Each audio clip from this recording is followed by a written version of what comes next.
30 seconds later, that reports success. So we'll come here and try make again. M-A-K-E.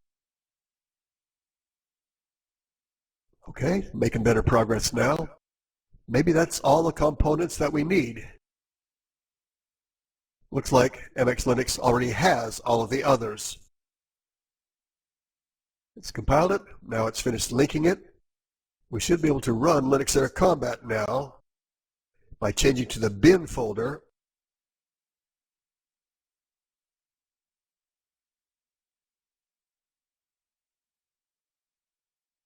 And then changing to the release folder.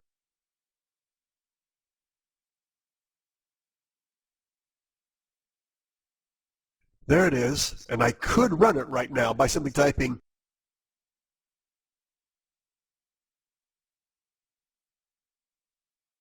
/lac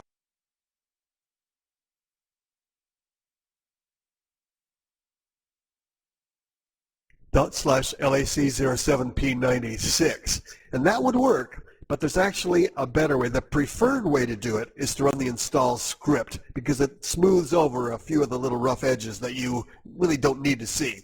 So we're going to go back and do that.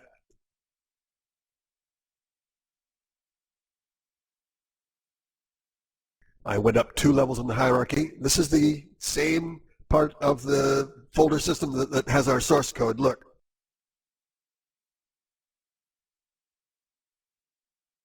That's the source code. Notice now there are a bunch of .o files. Those did not exist before. See this one right here?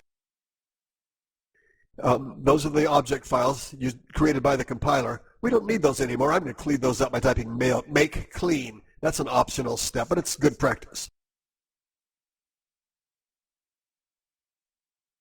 And now I'm going to try to install it by running our installer. /install.sh.